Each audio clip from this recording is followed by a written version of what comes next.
The president wants to spy on 200 million Americans without a warrant. Has he read this document, which he was sworn to uphold? Now, I will not have you libel Abraham Lincoln. I don't understand the problem with registering guns. We register cars. Mark Levine brings you the news the government doesn't want you to know. Today, an explosive story about connections between white supremacists and Islamic terrorists. When there's a conflict between Scalia's conservative values and the Constitution of the United States, he throws away the Constitution. We do have secret prisons.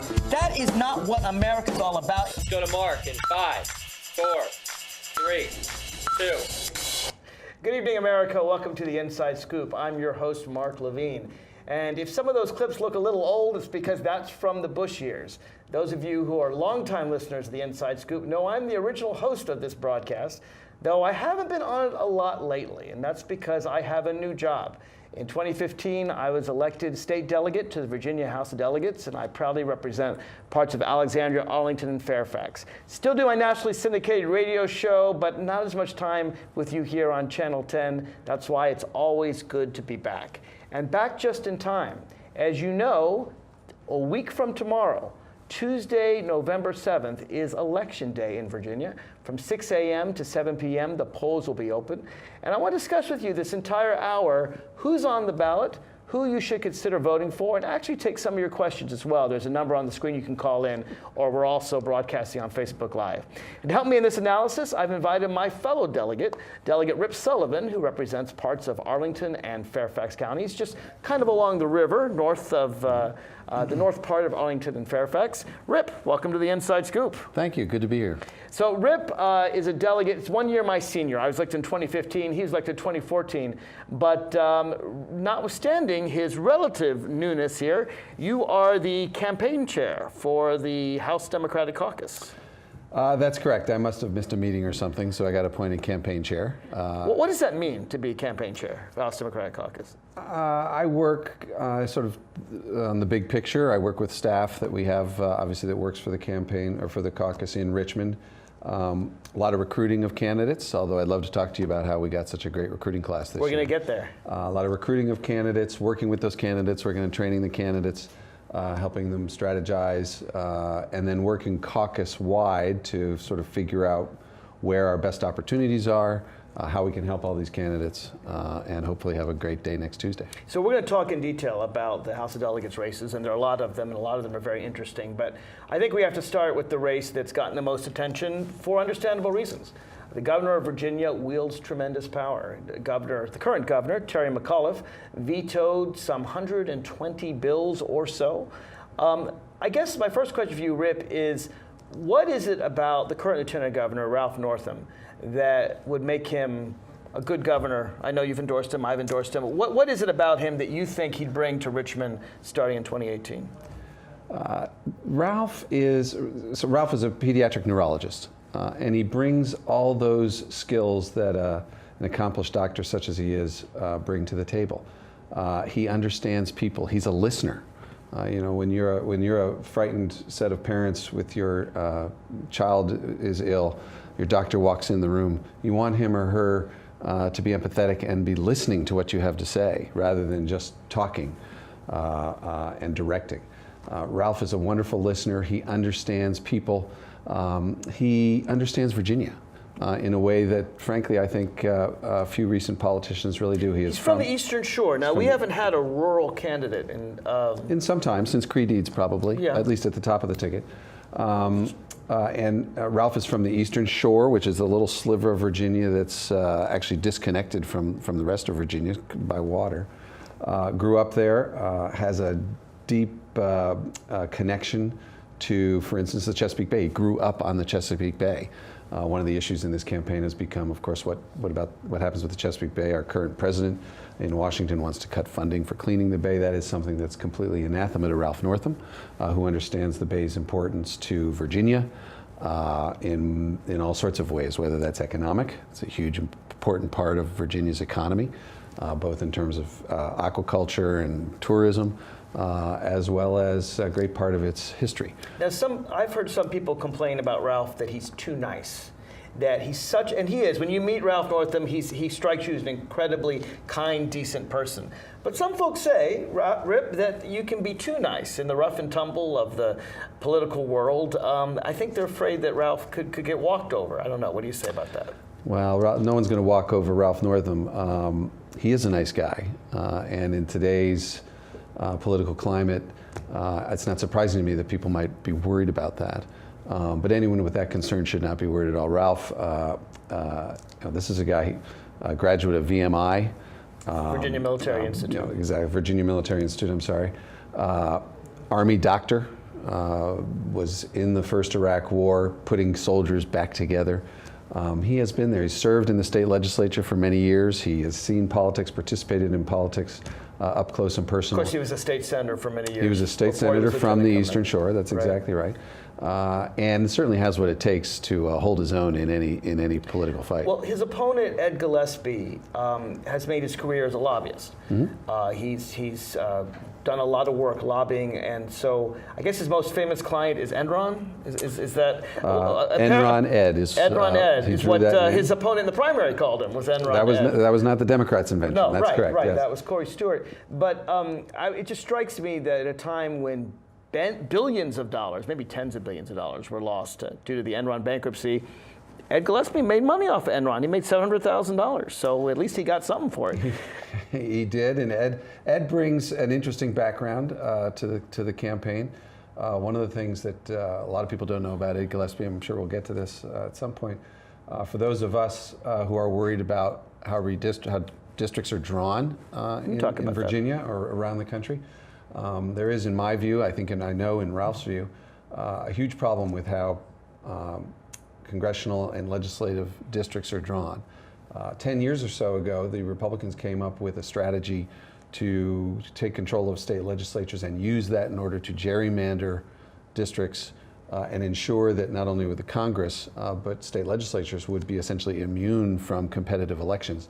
The architect of that strategy was Ed Gillespie. So he drew the lines. He actually sat down with a pen and said, we're going to put these communities together. And he was a part of that, but more importantly, he was a part of the strategy for creating the political climate where that could happen, where the Republicans could sit down and create districts that would make them immune from competitive politicking. The way some people put it is a situation in which politicians choose their voters rather than voters choosing their politicians. Ed Gillespie was the architect of that nationwide strategy, and he wants to bring that here to Virginia. It's interesting because in Virginia, of course, all our statewide electeds are Democrats. We have the current governor, we have Terry McAuliffe, and Ralph Northam, Lieutenant Governor, Mark Herring, the Attorney General. And of course, Virginia voted for Obama twice and Hillary once and has 2 Democratic state senators. So at the state level, Democrats tend to win. Now, they're close elections. They are often 51-49. Mark Herring won by, I think, less than 1,000 votes. Less than 1,000 votes, that's right. So they're often close, but Democrats tend to eke out a victory. But basically, we're a 50-50 or maybe a 51-49 state. And yet, in the Virginia House of Delegates, there's 100 seats, and Democrats hold only 34. You and I are pretty lonely. We're a merry band of 34. And that's because of gerrymandering. Well, there's no question. The numbers you just ran make very clear that you would imagine that the state legislature would be closer to 50-50. 50-50, 49-51. We're a purple state. Some of us like to think we're trending blue. I say indigo. We're between indigo? purple and blue. Sounds good to me. But yes, the numbers just don't seem to add up, and that is because so many of our districts are gerrymandered in such a way as to make them very difficult, if not impossible, to have competitive elections. Now, I hasten to add that we're doing better this year, and I know we're going to get to that, but we've got a lot of districts where we've got a lot of high hopes for picking up seats. So the Constitution, of course, which longtime listeners know I carry through wherever I go, it says that there's a census every 10 years, and the entire United States redistricts to focus on population changes. And the Virginia census, well, the national census will be in 2020, and in 2021, Virginia will implement that census. So the governor in 2021 will be either Ralph Northam or Ed Gillespie. So let's just go through. If Ralph Northam is the governor, and let's say the Democrats don't take over the General Assembly. Let's just say, for the sake of argument, the Republicans control the General Assembly and Ralph is the governor. What would happen when they start drawing the district lines if they just can't agree? Well, what happens is the legislature draws these lines, and unless, Ralph, if under your scenario, Mark, if the Republicans still control the legislature, depending on their numbers, they might be able to override vetoes by the governor. If they had 2/3. If they had 2/3. But we can get to a situation where there's deadlock, and then we end up in the courts. And the courts are pretty fair when it comes to district lines? Fairer, for sure. Fairer than for sure. a partisan legislature. Yeah. Okay, now conversely, let's say that, well, the bad news, let's say that Ed Gillespie wins and the Republicans control the General Assembly. They would control every aspect of the redistricting process in 2021. Then what could happen? Well, that's exactly right. And frankly, some of us describe this as a sort of 14-year election, because if the Republicans control the General Assembly under your scenario, and if Ed Gillespie is the governor, then they will draw the lines. And given modern technology, you can draw these lines with surgical precision. You can move a line across a street and change predictably the outcome of an election. And so if the Republicans are drawing those lines, they will do what Republicans have done when they've been in the past able to draw these lines, which is to immunize themselves from competitive elections. So, in other words, they could have, just by drawing lines, 2/3 of the House of Delegates, 2/3 of the Virginia Senate, and even if we were to elect a Democratic governor in 2021 or 2025, 2029, that governor could just be overruled. Exactly. And that's what happened in North Carolina. They had the same thing where they have 2/3. North Carolina, I guess, is also a purple state, maybe a tinge redder than Virginia, but they have 2/3 of the House, 2/3 of the Senate, and even though they elected a Democratic governor, they actually functionally stripped his powers away. So then we wouldn't get to choose Virginia's direction until 2031, and that's what makes it a 14-year election. Hence the 14-year election. So Ed Gillespie and Ralph Northam, it's interesting. They both, at least on TV in the debates, have been kind of low-key, but some of the ads have not been so low-key. Ed Gillespie seems to not like immigrants very much, at least according to the ads. What do you think are the, and we'll probably have to go into the next segment, but what do you think are the main issues of disagreement? You mentioned the environment. We have treatment of immigrants, we have minimum wage, we have, what are some of the issues you would say? Well, you've ticked off some of the most important ones, at least from my perspective. Medicaid expansion is probably the biggest. I would say the issue which we all get asked about when we knock on doors is Medicaid expansion. Virginia is lagging behind its neighbors and whatever it is, 34 other states, many of them Republican controlled, which have gone ahead and expanded Medicaid. Virginia has over 400,000 people uninsured, and that's something on which Mr. Gillespie and Lieutenant Governor Northam diametrically disagree. When we come back, I want to talk a little bit more about Medicaid expansion, the difference between the candidates, and then move on to Lieutenant Governor and Attorney General races, and finally the part that Rip and I like the most, our races for the House of Delegates. So don't touch that dial. We'll be right back in just 2 minutes. Hi. You think you're probably sober? Yeah. But you're thinking about taking the back roads home, just in case. If you're probably sober, then why would you do that?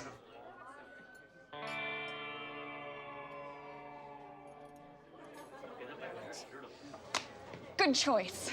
Probably okay isn't okay. If you see a warning sign, stop and call a cab, a car, or a friend. That's a full glass of wine. I'll be chatting you later. Hey, Gabby, how you doing?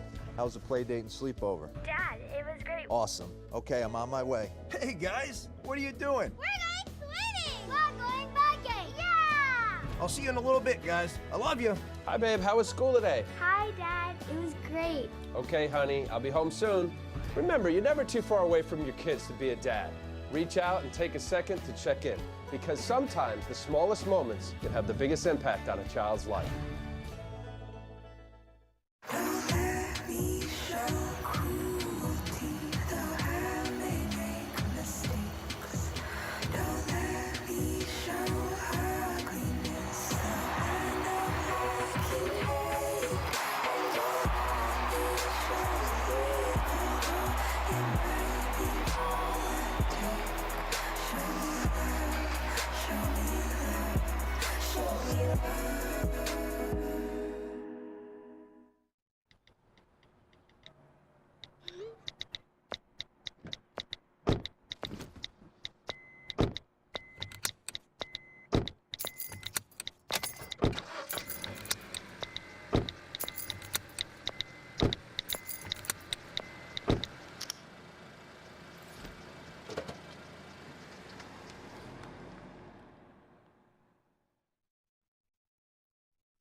We're back to the Inside Scoop. Here again, your host.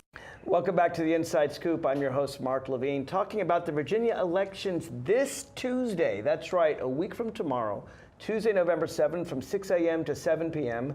All good people in Virginia will get out and vote. Although if you can't be there that day, you can vote early. There's early centers open in Fairfax County and, frankly, wherever you live.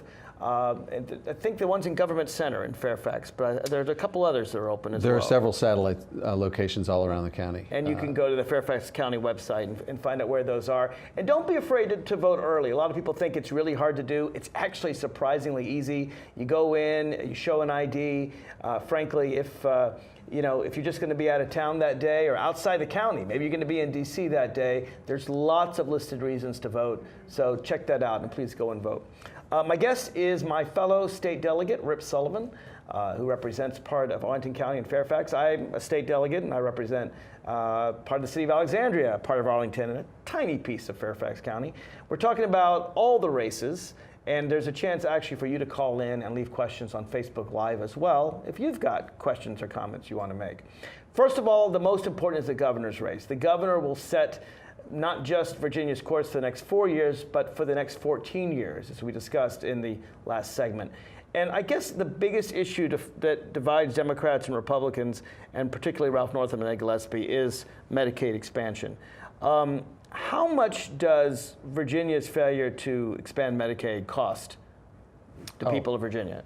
It has cost us millions and millions, and now more than billions of dollars over the course of the last several years. And how does that work? How does that cost us money? Well, Virginians are paying taxes under the ACA. Federal taxes. Federal taxes. And those taxes should be coming back to Virginia. Instead, they are going to other states, our neighbors, our competitors. And it's costing us lots and lots of money. Now, one of the things I want to point out is, let's remember, Ralph Northam is Lieutenant Governor Ralph Northam. He is Dr. Ralph Northam. And in this day and age, when probably the most crucial issue facing not only Virginia, but the country is healthcare, what a great opportunity to have a physician. Yeah, who knows how the system works. Knows the system, right, knows what's good about it, knows what's bad about it, at the table. A great example, by the way, just to give your viewers either in some cases a reminder or tell them for the first time, Virginia, unfortunately several years ago, was the epicenter of what became a late night television party, frankly, making fun of Virginia because of our transvaginal ultrasound bill introduced by the woman running for lieutenant governor. Exactly right. And this bill sort of was under the radar for a while. It seems now, to some transvaginal ultrasound is what it sounds like it is. Exactly what it sounds like. It is an invasive procedure. And it's required for women who want to have an abortion. Even though it wasn't medically necessary, a woman who wanted to have an abortion would still be required to have this medically unnecessary invasive procedure. Not only medically unnecessary, but frankly wouldn't tell you much at the time. There was not nothing. Only unnecessary, but pretty useless. Exactly. Purely put in there as a barrier to try to keep people from getting abortions. It was Dr. Ralph Northam who realized when he read this bill exactly what it was. The lay people in the room, the non-medical people in the room, including its sponsor, apparently, did not realize exactly what it required. The woman who is now running for lieutenant governor. The Republican candidate, Joe Fogel. Didn't even realize exactly how invasive it was. It was Dr. Ralph Northam who led the fight to defeat that bill. And succeeded, even though the Democrats were in a minority at the time. He also, I understand, led the fight to do a smoking ban in Virginia's restaurants and bars, exactly right. Which, I don't know, I really appreciate. I wouldn't ban smoking, but I don't want it in the table next to me. That's so right. I was really glad This was when Tim Kaine was governor of Virginia, and he needed someone, again, sort of someone with a medical angle on this, someone like Ralph Northam who is not a bombastic politician. He's more of a persuader. Governor Kaine knew a guy like Ralph Northam was the one to try to get some votes from both sides of the aisle and lead us to victory on that issue. I want to ask you about the lieutenant governor's race because people have largely followed Northam, Gillespie, at least many have, and a lot of people don't know Justin Fairfax, lieutenant governor, candidate, the Democrat, running against Jill Vogel, who's the Republican who put forward that transvaginal ultrasound bill. Justin has an interesting past. He grew up having a hard, single mother and having a bit of a hard life, and came out and ended up being an Ivy League grad and a prosecutor. Tell me what Justin Fairfax, what he would bring as lieutenant governor to Virginia. Passion, perspective. As you suggest, Mark, Justin's life story is incredibly inspiring. A single mom raised by his mother and his grandmother in Washington, D.C. Under very difficult circumstances. They never had much money. And he is a great story of how hard work, dedication, a little bit of help from the community, whether that's your church, your school, or student loans, your government, right? Exactly. Yeah.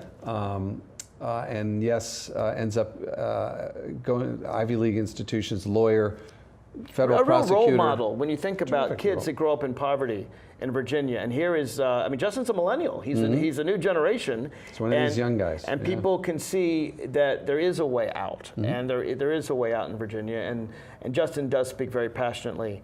I urge your viewers, get online, check him out, watch his stump speech. It is an inspiring couple of minutes. Really now, the lieutenant governor breaks the ties in the Senate. So the Senate is currently 21 Republicans, 19 Democrats. But there's an election. The Senate isn't chosen this year, but it's chosen in 2019. And if it's 2020, the lieutenant governor basically controls, who controls the Senate? Correct. This is an analog to the federal system where the vice president can break ties in the United States Senate. Lieutenant governor does the same thing in the state Senate. And we don't know what the state Senate's going to look like for half of this governor's term, because those elections aren't for another couple of years. But look, it's a 21-19 state Senate, but votes move, and you can have ties. Yeah, and who that person is breaking those ties is absolutely crucial. Now, there's a third statewide race. There is a current Attorney General, Mark Herring. He is running for re-election. His opponent is John Adams. Mark Herring has, you're an attorney and you practice in Virginia courts. How does Mark Herring being Attorney General affect Virginia law for a practicing attorney? Well, Mark Herring's been a spectacular Attorney General for the Commonwealth of Virginia. He has led a number of different battles which have changed not only Virginia, but helped change the country. Mark Herring was on the right side of history on things like same-sex marriage. That's right. Mark Herring has been on the right side. He led the way at a time, but when other governors and attorney generals were hiding a bit. We're hiding, we're resisting. And let's remember, Virginia is the state that gave us the Loving decision. Yeah.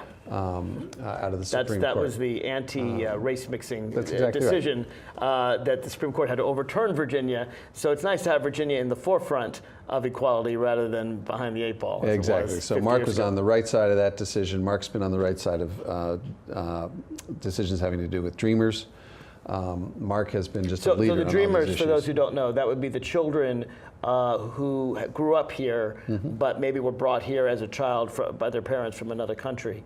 Then there's been a real attack on Dreamers by Republicans. They don't believe that kids brought here when they were 2 who may not speak the home language of their country, may not know anything about the country they came from. Never been there. Right, because they came here as a baby and grew up in Fairfax schools and or maybe joined the military, or they don't think they have a place in Virginia.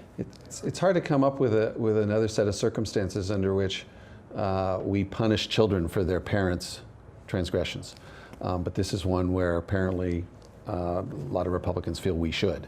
That these youngsters who are part of our society, functioning members of society, many of them now grown, contributing members of society, should be punished for the sins of their parents.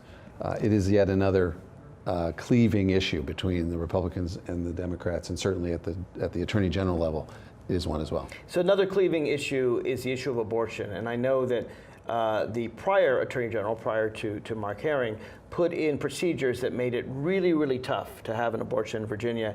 Basically required abortion clinics to have hallways as wide as hospitals and all kinds of regulations. But Mark Herring actually changed those regulations, him and the governor, so that people can have access abortion clinics. Right. The concern was these regulations, which were known as TRAP regulations, put in place merely to make it more difficult for an abortion clinic to exist. And in fact, the assumption was that if these regulations had been left in place, most or all of the abortion clinics in Virginia would have had to close.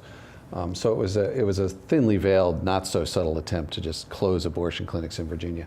Mark Herring was on the forefront of reversing that, and is just yet another one of a long list of accomplishments that really has made Mark Herring one of the nation's great attorney generals, and we need him back. So we got Mark Herring, Ralph Northam, and Justin Fairfax. That's a statewide race. That's all Virginians vote on that. And then you and I are focused on, well, 100 individual races.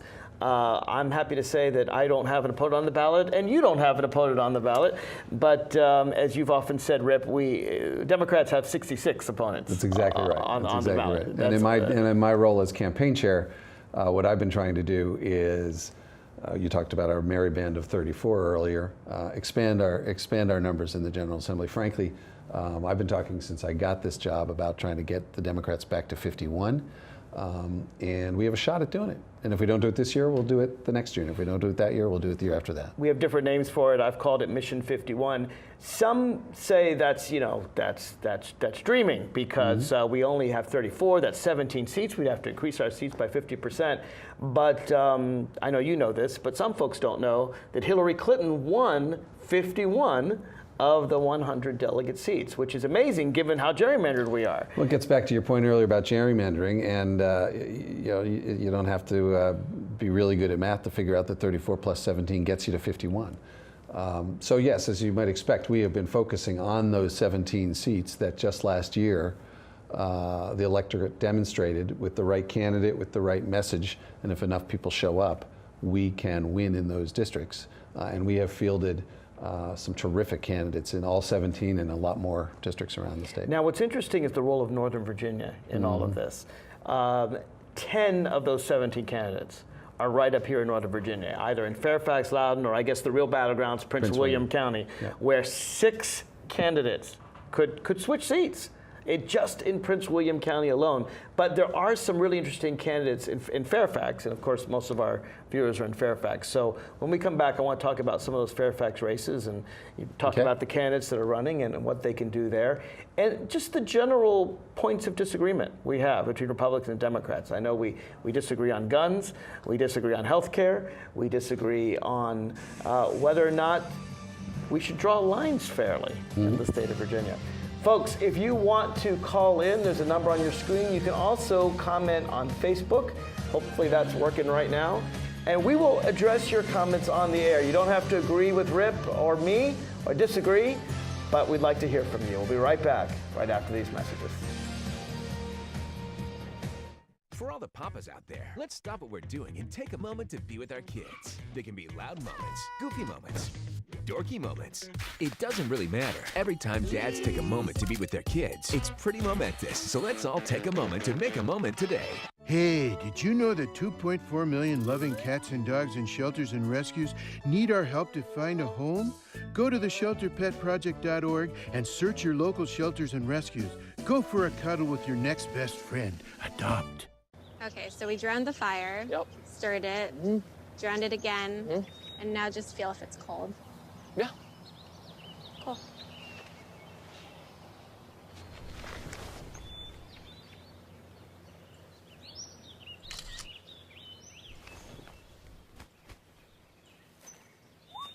Smokey just gave me a bear hug. I know. Already posted it.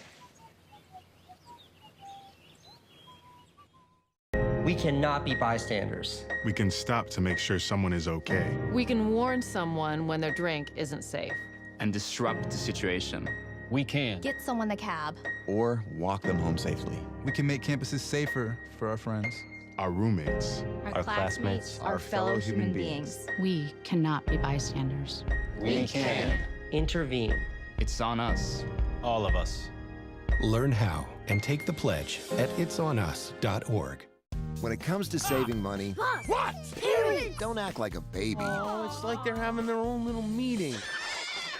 This is so humiliating. Be the boss. I'm the boss. What the? Power nap. You were saying. And make a budget. Let's get to work. Need a little help? Stacy, read back the notes. I can't read. What's it say? Create a personalized savings plan and get other tools and tips. We can share. You obviously didn't go to business school. At feedthepig.org. We're back to the Inside Scoop. Here again, your host. Welcome back to the Inside Scoop. I am your host, Mark Levine. In this role, I guess I'm Delegate Mark Levine, and I'm sitting here with my colleague, Delegate Rip Sullivan. Neither of us have any opponents this Tuesday, November 7th, but you need to get out and vote. For one thing, there's 3 very, very important statewide races that we talked about. We're endorsing Lieutenant Governor Ralph Northam. Don't want to be too precipitous there, but Lieutenant Governor Ralph Northam running for governor. We're endorsing Justin Fairfax for lieutenant governor and also re-electing Mark Herring for attorney general. But all 100 delegate seats are up for election. So I'm sure Rip would like your vote. I would like your vote as well. But we don't have anyone on the ballot challenging us. That doesn't mean there are not some very, very important races. In fact, the control of the House of Delegates is up this fall. We have 34 seats, the Democrats. We could have 51, depending on these races. And of those 17 seats that Hillary Clinton won in 2016, 10 of them are right here in Northern Virginia, either in Fairfax County, Loudoun, or the granddaddy of battlegrounds, Prince William County. I want to start on the Fairfax races, Rip, because, well, this show is shown in Fairfax. And Kathy Tran seems to be running an amazing race. The delegate in the 42nd, Dave Albo, has retired. And Kathy Tran is I believe, a child of Vietnamese immigrants. She's, tell us more about Kathy Tran. She is just a terrific candidate. She's going to make an even better delegate. Kathy's another one of these terrific life stories. She came over, for those of our viewers who are old and as old as I am and remember the boat people from Vietnam. Her parents brought her over as an infant, right after the Vietnam War. And interestingly, she is just tough as nails. She began her campaigning in a primary now, whatever that was, 6 months or so ago, with a new baby on her hip. She would be going door to door with, I think, a 3 or 4 week old baby on her hip, knocking on doors. She is just tireless. What would she bring to the House? Most mothers are, right? Yeah. What would she bring to the House of Delegates? What issues? Again, it's a perspective. You know, let me just say for the folks watching, we're so proud of the class of candidates that we're offering statewide. It's the largest group of candidates we've had in years and years and years. 88 out of 100 seats. We're challenging in 88 out of the 100 seats, if you include, of course, the incumbents. There are 66 members of the Republican Party who sit in the House of Delegates. We are challenging 54 of them. Again, a number that we haven't touched that in years. And you know, one of the things that happened, it's frankly, in my view, the only sort of silver lining of what happened last November, was this outpouring of support and interest. People who decided, I'm going to run for something. They listened to Michael Moore during the Women's March, yeah, who leaned into the camera and said, go home and run for something. So a majority of our candidates are women. A majority are women. Of the Democratic candidates. I don't think that's ever happened before. I know it's never happened before, and it, of course, is as it should be. More than half the population are women. Our numbers in Richmond lag behind even other state legislatures in terms of how many women we have in the state legislature. We have 11 of our 54 challengers are people of color. 5 of them are LGBT. And my favorite statistic, that's certainly the largest class we've ever had. I'm certain that's right. The Rainbow Democrats running before. Certain that's right.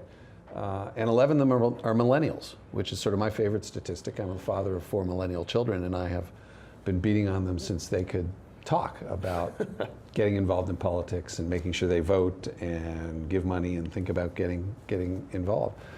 So it's a fabulous class, and Kathy Tran is sort of, you know, touches a couple of those different groups that I talked about. She's Vietnamese American, full of energy, and has run just a spot-on campaign and is really catching fire. And most of her focus would be healthcare, Medicaid expansion. I've seen that in some of her literature. No question about it. It is an issue that is the healthcare issue. I mean, when we knock doors and talk to people, it is always, without fail, one of the first or second issues that a family will raise. Well, people are nervous. They don't want to be left without health care. You know, no one wants to be one bankruptcy away from, or one illness away from bankruptcy. And Kathy and other candidates like her around Fairfax County and the Commonwealth are focused like a laser on getting this fixed. Now, in Western Fairfax, you have Carrie Delaney, and she's running a tough race. Tell me what Carrie brings to the table. Carrie, again, one of our women candidates. She's she grew up. I don't know where she grew up, but she moved to us from Florida. Came here, I want to say 10, 15 years ago, and immediately got involved in her local community, PTAs, of course, and things like. I think she's the chairman of the Fairfax Library Board, so she's involved in all sorts of things like that. She brings a real perspective to it. She has worked tirelessly. She also won a primary. Want folks to know our candidates are sort of battle tested. Yeah, Kathy Tran won a primary as well. Exactly. We had so many candidates that we were overflowing with them, and a bunch of our candidates had to win Democratic primaries to get where they are now. Carrie is running against a fellow named Jim LeMunyon, and all of these races are in places where they've never been before, in the sense that they are close. LeMunyon has won. I'm not sure he's been unopposed, but he's won rather handily in years past. Although this district, as I recall, this includes, isn't this the one that... this is out in the Centerville area. Yeah, that we used to have, Chuck Caputo used to be in that district. LeMunyon succeeded So this is Chuck one Caputo. that's gone back and forth between Republicans over and the years, Democrats, that's true. and so it's quite winnable. I happen to know the last candidate in Fairfax quite well because I've been kind of helping him from the get-go, and that's Dante Tanner, who I find to be a very impressive candidate. He's, of course, an Air Force veteran, as well as being a small businessman. He also has a newborn child given during the campaign. I don't know how they do it. I don't know how, I mean, they work so hard knocking on doors. But Dante, for those who haven't heard him speak, is an exceptionally good speaker. He's got a big heart. He knows the issues, and he's really getting out there and working hard. And a lot of people didn't think he had a chance to win, but I got to tell you, Dante Tanner has been very impressive. I've been very impressed by him. Well, and you should be. And I think any voter who gets on his website or has him knock on your door, open that door and talk to Dante. You'll be really impressed. And by the way, folks, if you get a knock on the door, talk. It could be the candidate. It could be a field worker for the candidate. Ask them tough questions. That's what they're there for. If they don't know the answers, they should be able to go back to the candidate and get those answers. And I'm confident that whether it's Carrie, Kathy, or Dante, they'll be able to answer those questions. But outside of Fairfax, Prince William is actually the real battleground. I mean, we've got 6 candidates there. The race that's probably getting all the media attention is Danica Rome versus Bob Marshall. Danica, if she wins, will be the first openly transgender candidate in the nation to hold state office, against Bob Marshall, who regularly puts forward bills to take away transgender rights, take away lesbian, gay people's rights. He's the one, I think, who famously said that, was it 9/11 was punishment for abortions or something? It's hard to remember all that the or something extreme equally as things offensive. Yes. No, I remember it was disabled children, I think he said, the punishment, God's punishment for abortion. So you have a candidate who would make history against one of the more extreme candidates in the General Assembly. Now, this is going to be a tough fight. Well, it is, and one of the things that to me is most interesting about this race is that Danica is not running because she is transgender. No, that's right. In fact, if Danica knocks on your door, the first 5 or 6 issues she's going to talk to you about have nothing to do. She always talks about Highway with 28 her transgender status. in Prince William. Because she lived there her entire life. She's a reporter. So she's interviewed, I mean, she knows all the issues of Prince William and has known them for She is her entire encyclopedic life. about the district. She's encyclopedic about the issues that face the district. She's been covering Bob Marshall for years and years. As a reporter. As a reporter. And she is just full of great ideas about how in Richmond she can help the people of that district on issues ranging from transportation to healthcare. And then, oh yes, by the way, she happens to be transgender. That has, as you pointed out, Mark, attracted a lot of attention to this race, and rightly so. Bob Marshall is sort of the poster child for, and frankly, has been a leader in Richmond on behalf of the Republican Party for anti-LGBT issues. He, for instance, refuses to use the female pronoun to describe Danica. Just gratuitous insult is what he's doing. Insults her at every opportunity. And frankly, his advertising does the same thing. So that issue is out there, and it is getting a lot of attention. but it is not the defining issue of that race. The defining issue of that race race is transportation. People are stuck in traffic, Exactly. and Bob Marshall's done nothing about traffic, and Danica has very specific. If you ever talk with Danica Rome, ask her about the overpasses on Highway 28. I don't know anyone else who could talk about an hour on overpasses, but Danica certainly can do it. In Loudoun County, we have David Reed, Mm-hmm. who's running. He's also a veteran, I believe. David Reed is a veteran, and another great life story, and this is, again, part of the sort of tapestry of our group of 54. David grew up, I think, in Southwest Virginia, again, quite poor, and was part of the foster parent system, meaning he was a child in the foster parent system. That's a tough upbringing, to be a child of foster parents. That's exactly right. So he understands, the challenges that too many of our Virginia neighbors face. So he brings that perspective to the race, and he's running against a fellow named Tag Greason. But David is one of these races that, if enough people show up next Tuesday, David Reed's going to win this race. I'll tell you, one of my favorite candidates is Elizabeth Guzman, Mm-hmm. running in Prince William County. Elizabeth is I don't know how she gets so much energy. She just always seems to have an enormous amount of energy. She or her fellow candidate, Hala Ayala, would be the first Latinas in the Virginia House of Delegates. We have had Latinos, but no women of Hispanic descent. And she has quite an inspiring story. She came here as a single mother from Peru and made her life here. And what I think most people in Fairfax County agree with us is that immigrants are great for this country. They're great for Fairfax. They're great for Virginia.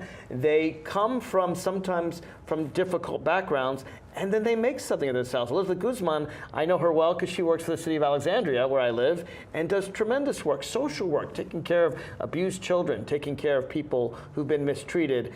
And, to me, I can't imagine Northern Virginia without immigrants. And yet the Republicans are always attacking immigrants. It's been sad to watch. It's been a tough campaign from that perspective. And one of the things Virginians need to remind themselves, because we live so near Washington, D.C., which is just full-time politics, full-time Congress. Virginia is a citizen legislature. And in my view, that's what makes it such a productive and reflective place. We have people we have plenty of lawyers, but we have doctors, we have teachers. And the perspectives that these new immigrants bring, their life experiences, will help make Virginia's legislature even more reflective we need of some its people. social workers. We need some nurses. We need some single mothers. We have a nurse. We have some teachers. They're all running. Yeah. All right, we're coming back. We got one last segment. Last chance if you want to add your 2 cents. We'll be right back after this.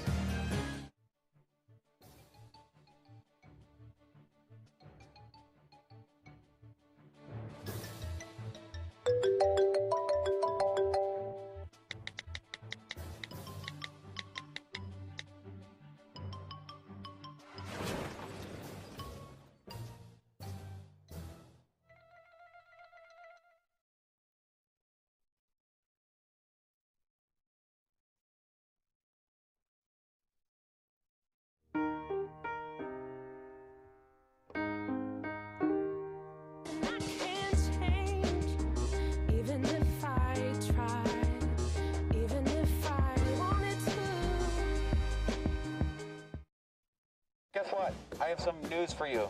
There's free food right there, junk food. You see that truck? Oh, jeez. It's a 2 Michelin star chef. All for free, ladies and gentlemen. All for free. Here we have a panzanella with summer vegetables and pesto. Enjoy.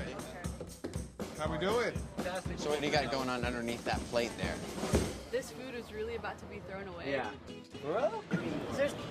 Is there something wrong with this food? Where did you get it from? From farmers markets. They put aside the ugly vegetables and the ugly fruits. Carrot top, soft avocados. It was all food that was going to be discarded. Even the drink you had is made from like a little bruised peach. Did it taste a little bruised? Great. It's good.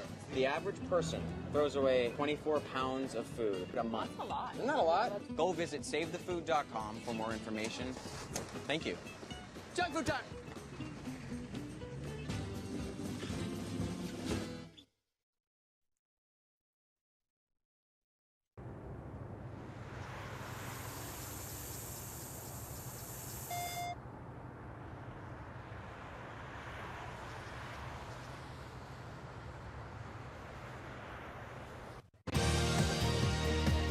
We're back to the Inside Scoop.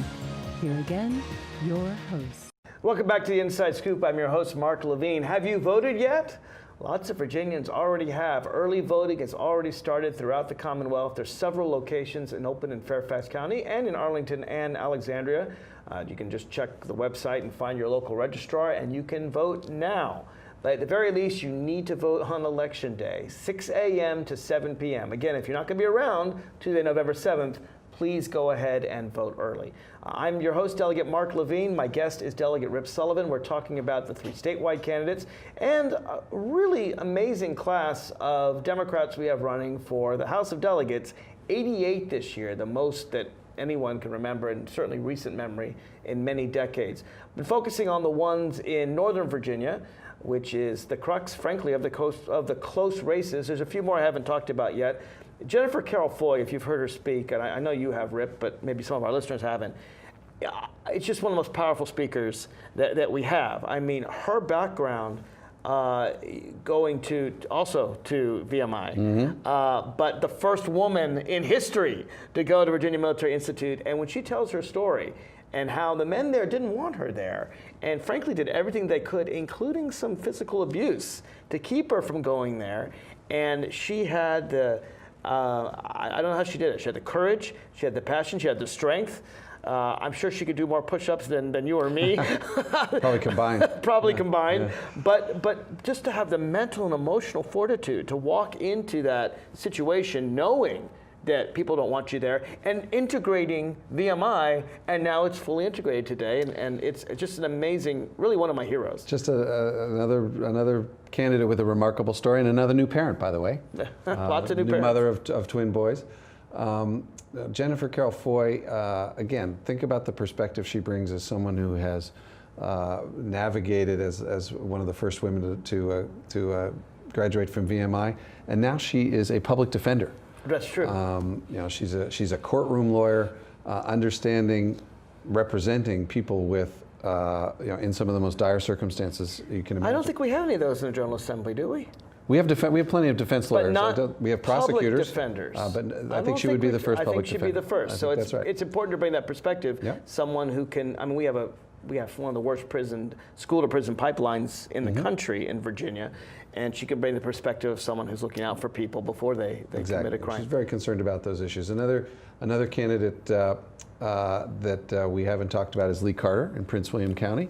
He's running against Jackson Miller. Lee, another veteran, another millennial, a candidacy we're very excited about. And there was another one we wanted to talk about. Oh, Wendy Goditis. Wendy Goditis. Also run, now that's a tougher race because she's got a more conservative district, but if there's a good turnout, Wendy could just be one of those surprises. Well, you haven't asked this question, but I'll just make my pitch. Okay, right? Make your pitch.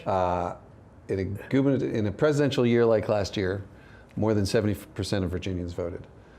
Historically and unfortunately predictably, the next race, which is a gubernatorial year like this one, turnout drops to the low 40s, which, quite aside from who wins or loses, is, to my way of thinking, a pretty depressing statistic. It really we is. Are electing a majority of Virginians are not voting. Even the ones who are eligible and registered to vote. Still not voting. So my plea for this program, to anyone listening, is to get out and vote. This is an incredibly important election. It's going to set the course of Virginia, certainly for 4 years, maybe for 14 years. And frankly, from the Democratic perspective, if turnout is up, we will do well. It's as simple as that. That the always statistics seems to be are quite the case. clear. When more people vote, Democrats win. Frankly, it's one of the reasons that Republicans are often interested in finding ways to make it harder to vote, which is, we could do an entire hour on that. We certainly could. I do want to go a little bit outside Northern Virginia because not to knock all, we have 88 candidates. We can't mention them all, but I guess I have a special fondness in my heart for Chris Hurst because, first of all, maybe because he's the other journalist, I want to have a fellow journalist there, someone who's done some TV before.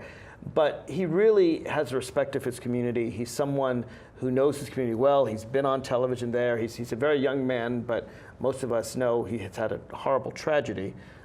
His fiancée was gunned down in broad daylight and by someone on mentally live ill. television, by the way. Yeah, someone who's mentally ill. And frankly, this gun debate is one of the big cleaving points between Democrats and Republicans, and Chris Hurst having that story. I mean, people with these kind of severe mental problems shouldn't have easy access to firearms. No, it's a recurrent theme in Richmond, the issue of whether there should be, there are those who tend to be on the other side of the aisle whose view of the world is that the solution is more guns rather than less guns. But I also want to make very clear, Chris Hurst has this compelling story. And you're right, he's well known to the people down there because he was the anchor of the local television station down in Roanoke. But not unlike Danica, who has a variety of different issues other than her transgender status, Chris Hurst is encyclopedic on all the issues facing the people. He's a great speaker, by the way. New River Valley. For those who haven't heard him speak, I would love to have him on the floor. And yet another one of our millennials, younger than a couple of my children, bringing a real fresh perspective to the table. Got another millennial, Skylar Van Valkenburg, who's a teacher. He's actually running for office while teaching at the same time. A high school civics teacher, that's exactly right, yeah. That's not easy to do. How do you knock on doors when you've got to grade papers and teach? Any teacher would tell you they just don't sleep, right? Because they have to work constantly because you're right, if they're not in class, they're grading papers. But Skylar's doing a great job in what is now an open seat down in the Richmond suburbs down out in Rico. He's doing a terrific job. And as an open seat, some of those sort of powers of incumbency are gone, obviously, and we think it's a seat that's really ripe for the taking, and Skylar's doing a great job. Let me mention one candidate because to me she's sort of the poster child of what's happening in Virginia this year. And I can use the word child because, again, she's younger than a couple of my children. She is, Alicia Callan is her name. She is running in the furthest, deepest red part of Virginia. It's the first district. I don't think Channel 10 goes all the way out to Southwest Virginia. But the point is, we are running in districts where we haven't been running people in years. That's sandwiched between Tennessee and Kentucky. It's that the tip of little Virginia. point. It is well, we're sitting here in Fairfax County. It's 8 hours from here. If you drive 8 hours north from here, you'll go through 7 states. If you drive 8 hours south from here, you will not yet be at Alicia Callan's home in Virginia. But we're speaking to voters we haven't talked to in years. She is going to be bringing people to the polls who will vote for her and will also vote for Ralph, Justin, and Mark. She's helping us build infrastructure nationwide of Democrats, largely after last November, that we're not reaching out to rural voters enough. It's interesting to me because I put in a bill just last year to improve rural broadband. And the Republican delegates on the Appropriations Committee looked at me and said, Mark, how much rural territory do you represent? And I said, none. I said, but it'll help the people in your districts. And they wouldn't help their own people in their own districts with rural broadband infrastructure.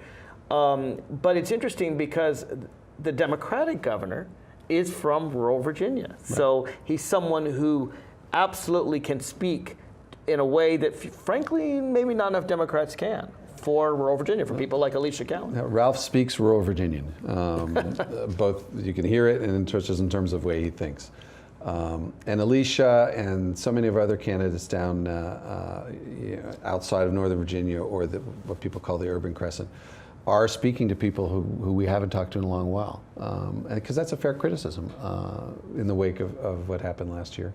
And we took that to heart and specifically reached out and looked for people to help us carry our message to places in Virginia where we haven't been carrying it enough. One delegate I do want to mention, because he is a sitting Democratic delegate, and one of my fellow freshmen, so I guess I like him a lot, John Bell, who represents mostly Loudoun County, a little bit of Prince William, has really, another veteran, we have a lot of veterans. Air Force veteran. But someone who I think has really hit the ground running as a freshman. He's got a lot of bills passed. He's given a lot of very powerful speeches. He's been able to, I remember on the floor, taking a bill that was going in the wrong direction, and John Bell stood up, and it was managed to get a deal that both Democrats and Republicans could agree with. So I'm a big fan of John Bell. He has all the right instincts. Reach across the aisle when you can. Speak out when you can. Speak out when you have to. And he does both of those really, really well. And again, another life story. He's got some parts of his personal life that really resonate on some of the issues that you and I are facing, having to do with whether it's medical care or the opioid crisis. John speaks with great passion about these issues. He's, as you say, in 2 short years in the General Assembly, made a big mark And I sure hope and expect that his constituents will send him back. Now, Rip, there's some that say, well, okay, 17's a heavy lift. For us to actually, the Democrats take back the House of Delegates. What does it matter if you've got 40 or 44, if you've got 48 or 35? I mean, the Republicans will still be in control. But what I tell people is it does matter because of committees, and maybe you can explain that to folks. Well, it matters because of committees, because the larger our numbers, the more seats on committees we get. And the committee structure in Richmond, that is where most of the legislating gets done. That's where they kill all my bills. My minimum wage bill, my paid family medical leave bill, my bill for no discrimination on sexual orientation, gender identity. They all seem to die in subcommittee. Yeah. So more committees would mean that more seats on committees means that rather than having 3 out of 10 seats, we might have 4 out of 10 seats, and I only have to pull 1 Republican across the aisle rather than 2 or 3 or 4. And we speak with more relevance, whether it's on the floor or in committees. The closer you get to 50, the more possible it is to create coalitions. So there's no question that not getting to 51, moving toward 51 is just as important. And there's no question that if we don't get 51 this year, we will be back next year and the year after that on our way to 51. Now, what's interesting is when you say next year, now normally, of course, delegates are every 2 years, senators every 4 years. But it's conceivable we could have an election in 2018, depending on the courts. It's entirely possible. One of the things that's interesting is there will be an election, because next year's a federal year. Right. Tim Kaine will be on the ballot. Right. But there is a lawsuit pending having to do with, not surprisingly, a gerrymandering question, and has to do with whether certain districts down, particularly in the Richmond and Hampton Roads area, were improperly racially gerrymandered. If the court were to decide sometime soon, and we think actually it will, that these districts need to be redrawn, then it's entirely possible that we will have to run again next year under new districts. Well, I hope we do. I look forward to it. I don't mind running for office. I think it's a great way for the people to find out who we are and what we're all about. Don't tell my wife we might have to run 2 straight years in a row. Well, that's up to the courts. I want to thank you folks for listening and absolutely encourage you to vote, whether you agree with Rip and me or whether you don't. It is your responsibility as an educated citizen to get out there and vote. And I think you'll find that Ralph Northam will be an excellent governor. Justin Fairfax will be an excellent lieutenant governor. And Mark Herring has already been a great attorney general and could use 4 more years in office. So, you know where Rip and I stand. Where do you stand? What issues do you care about? If you want to post a comment, go to my website, marklevinetalk.com. Let me know what you think. This is Mark Levine signing off. Thank you, Rip. That was fun.